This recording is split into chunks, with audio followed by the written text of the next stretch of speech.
when we talked about polynomials yesterday, what did I tell you about the graph of a polynomial? What does it look like?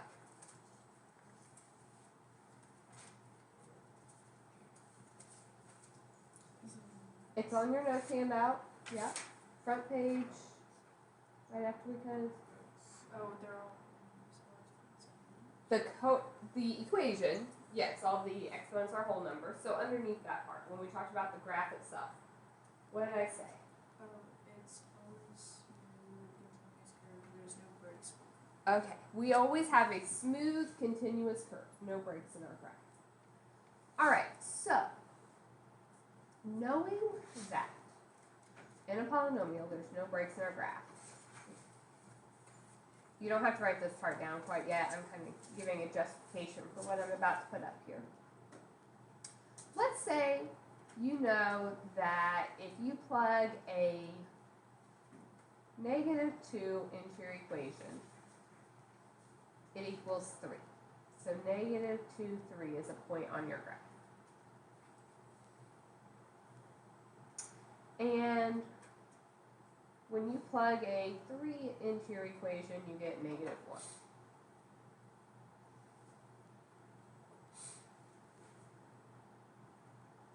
All right, if this is a polynomial, we know that it's a curve, right? There's no breaks.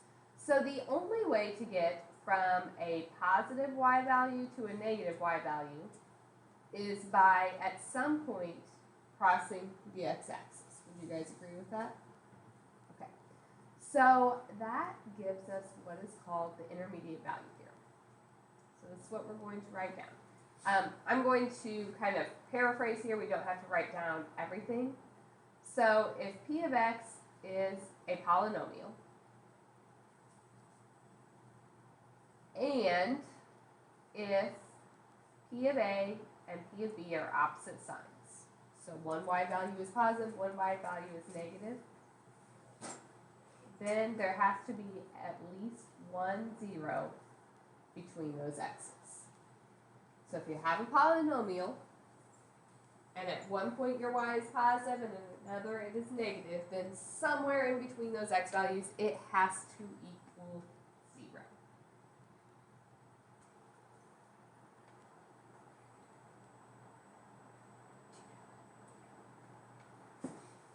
Alright, so, for example, if I asked you to show that this polynomial has a 0 between 2 and 3. I'm not even asking you to find out what it is, just prove that it is 1. So first, these are the x values. We need to find the y's. So we are going to plug those into my equation to get the y values. So if we plug in a 2,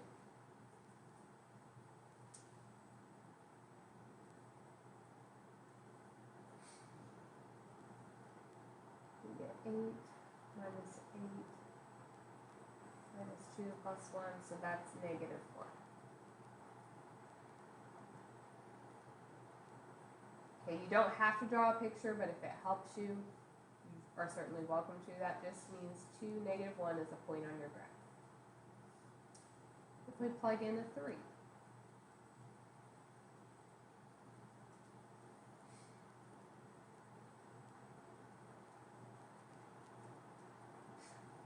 you get 27 minus 18, so 9 minus 3 is 6, plus 1 is 7. So 3, 7 is a point on the graph.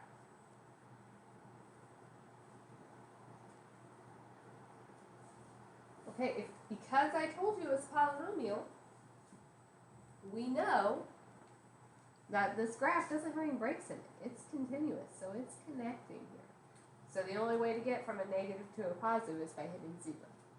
So we plugged them in, we found our y values, and then we just need to explain what this means.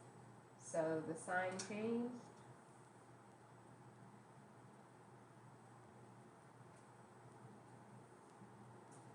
So there must be a 0.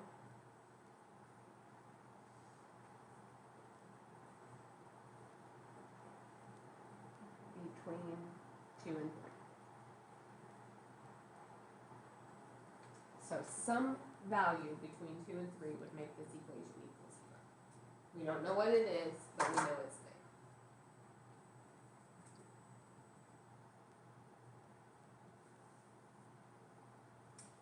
What if I wanted to kind of approximate it? Could we use our graphing calculator for that? Let's try it. So grab a calculator here.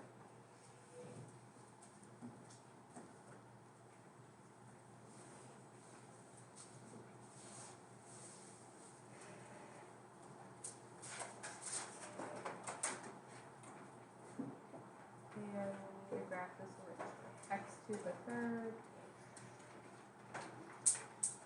minus 2x squared minus x plus 1.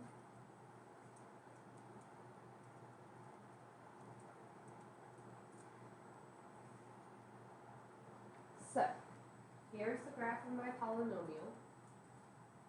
I am trying to find the 0 between 2 and 3. So there's 3 of them on here, but this one over here is the one I'm looking for. It doesn't look pretty.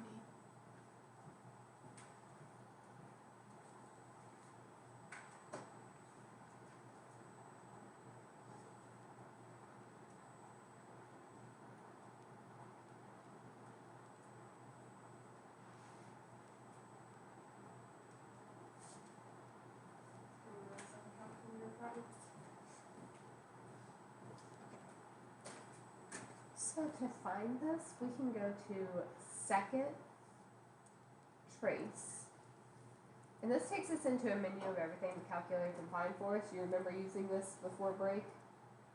And there's different things we can do. Let's go to number 2, a 0. Okay, now it's going to ask us questions. Because this polynomial has multiple zeros, so we have to tell which one are we trying to find. So the left bound, you have to be to the left of this point. So I'm going to get a little bit closer. So I'm somewhere to the left of the x value I'm looking for. And I hit enter. You're basically telling your calculator, start looking here. And then we have to give it a right bound. We're going to say stop after you get to this point. So I have to go somewhere to the right of my point, or go past it. And hit enter. Okay, so you see it put those vertical lines. It's going to look in that section. The last thing it asks me for is a guess. You can put it on there, and it's basically just getting close to your point, or if you just hit enter again, we're close enough, it'll find it. So this guess, we can just hit enter. So it tells us the actual 0 is at 2.2469796. So it found that value exactly. So we found from the intermediate value theorem that there had to be one, and we confirmed on the calculator that it is there. Any questions on that? If there isn't a sign change, does that mean there can't be a 0 between them? So if I plugged in my 2 points and let's say I got 2, 1 and 3, 7. Okay, so if the sign doesn't change, does that mean there can't be a 0 between them? No, for all I know, it dipped down real quick and came back and there were 2 zeros. So intermediate value theorem only tells us something if the sign changes. If it's the same, we don't know. There might be a 0, there might not. We can't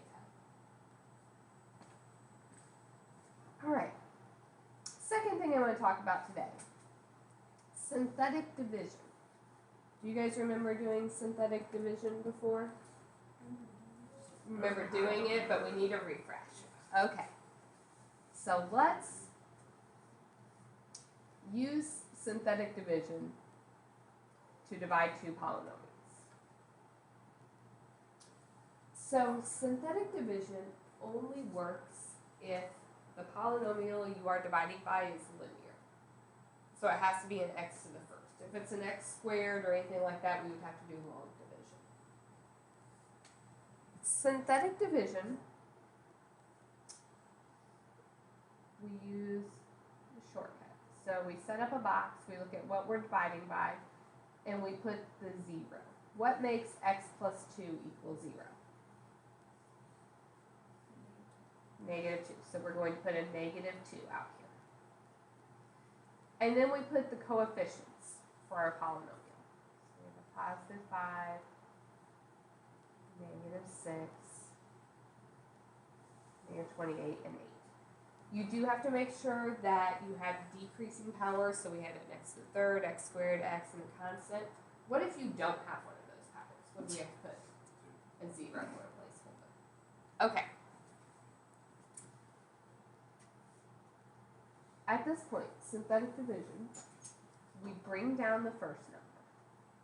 Just comes all the way down. And now it's a series, you just multiply and add. So 5 times negative 2 is negative 10. So you take it times the number in the box, and then we add these together. Negative 6 plus negative 10. Then we multiply. Negative 16 times negative 2. And we add. Negative 28 plus 32 is 4. Multiply. 4 times negative 2. Add. We get 0. Does everyone understand how I got that one? Did you care if I switch the box and make the equal? Oh, not at all. Okay, so this final number represents the remainder.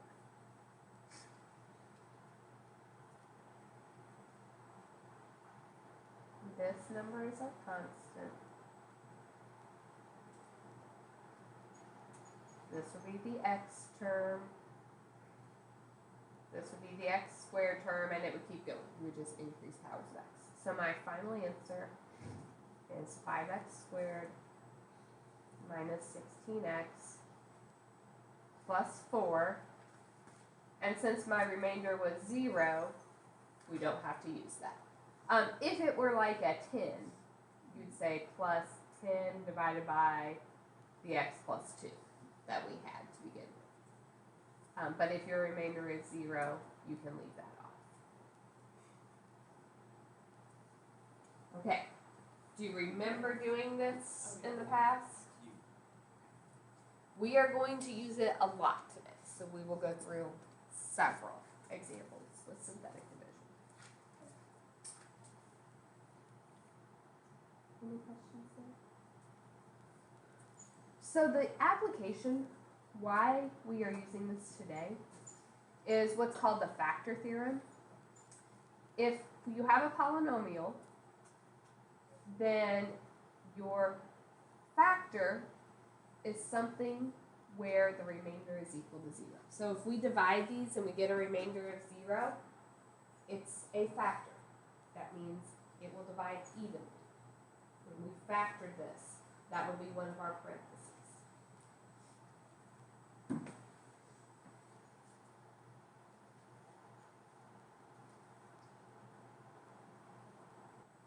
One, it tells us that if it's a factor, and you do synthetic division, you get a remainder of 0. The second method, kind of the shortcut, if something is a factor, then you know you can get that number that's a 0. And what happens if you plug that number into your equation? What does it equal? 0. Think about like on a quadratic. That's what we've used in the past, right? So if I had a quadratic, let's say x squared minus 5x plus 6. Okay, that factors into x minus 2, x minus 3. So, if I divide this original one by x minus 2, I would get a remainder of 0. If I divide this one by x minus 3, I get a remainder of 0.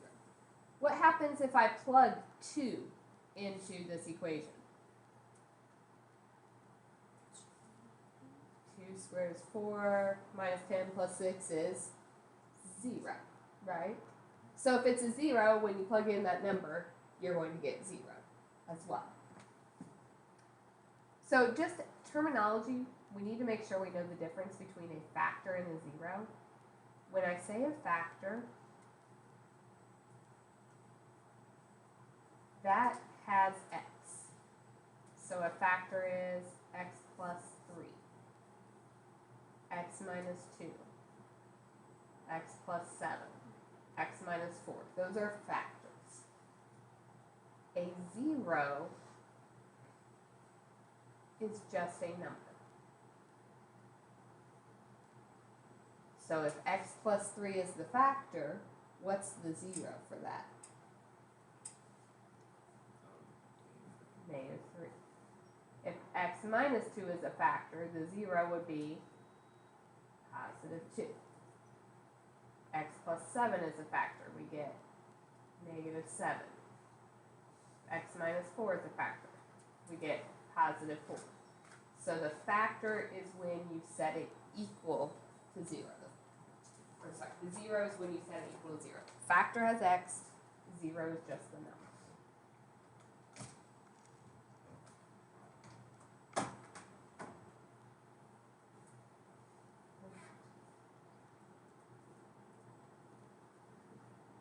Let's look at examples. I've pretty much covered all the content terminology I'm going to do today. We're just going to practice problems now.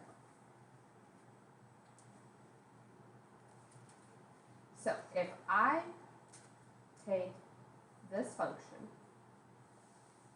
and I want to check if these things are factors.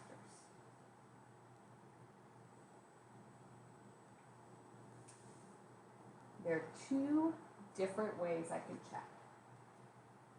Can you tell me one option?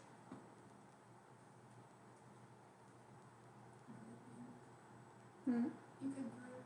We could group and try to actually factor it ourselves, but what if I had given you like something with more terms? Would we be able to do that? No, not necessarily. Okay. What about from the stuff that I've told you today? What's one way we could check? Okay, we could use that shortcut that I was just showing you. If x minus 1 is a factor, that means the 0 is positive 1, right? So we could plug positive 1 in here. And if it's a factor, if it divides evenly, what answer should I get out? 0. If I get anything else, it's not a factor. So let's see. If I put in 1,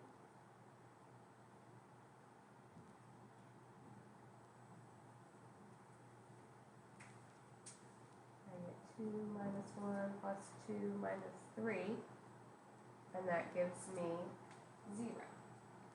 So is it a factor? Yes. So that's from the factor theorem. It told us if something was a factor, then when you plug in that x value, you should get 0.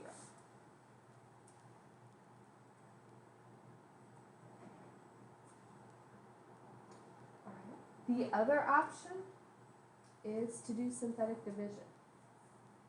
So let's do B with synthetic division. If I wanted to do synthetic division, what number would I put out here? What makes negative 2? And then we put our coefficients. We have a 2, negative 1, 2, and negative 3.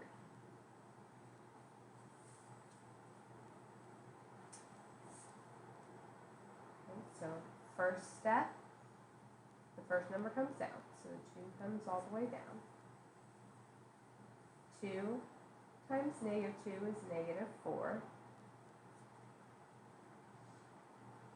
Negative 1 plus negative 4. And 5 times negative 2 is positive 10. Plus 2 is what? 2 times negative, sorry, yeah. Add those and we get negative 27. If it is a factor, this has to be 0. This is not 0, so what does that tell me? Not a factor. It does not divide evenly.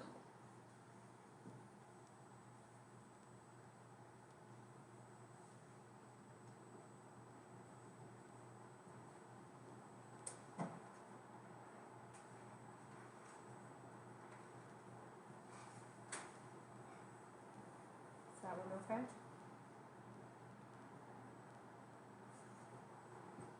Let's do one more synthetic division.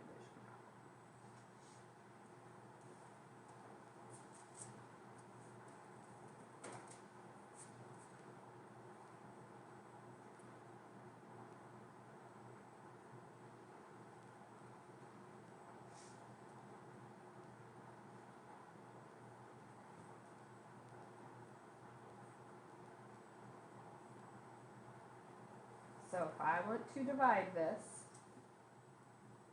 what do I put out in my box? 3. Positive 3. Then my coefficients. 4 and 3. Right, we have a 4x to the fourth. We don't have an x cubed, so we have a 0x cubed. We have 3x squared, 0x, and 5. If I didn't have a constant, you would have to put a 0 for it as well. 4 comes down. 4 times 3 is 12. 0 plus 12 is 12. Add those, we get 33. 99 plus 0 is 99.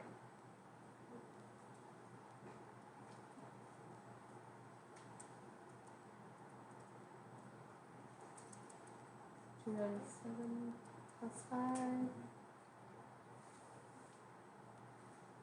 would be 302. So remember, this is my remainder. This is my constant, x squared, x cubed. So my answer is 4x cubed plus 12x squared plus 33x plus 99 plus my remainder, which is 302, over what we were dividing by, x minus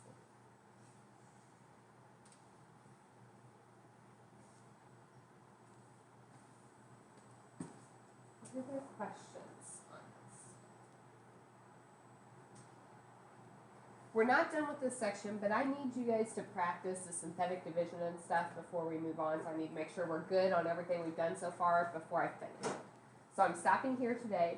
There's a math Excel assignment open, so the first part of it is some questions like last night in behavior, those kinds of things. And then the second part has synthetic division, so you've got time to work and ask questions.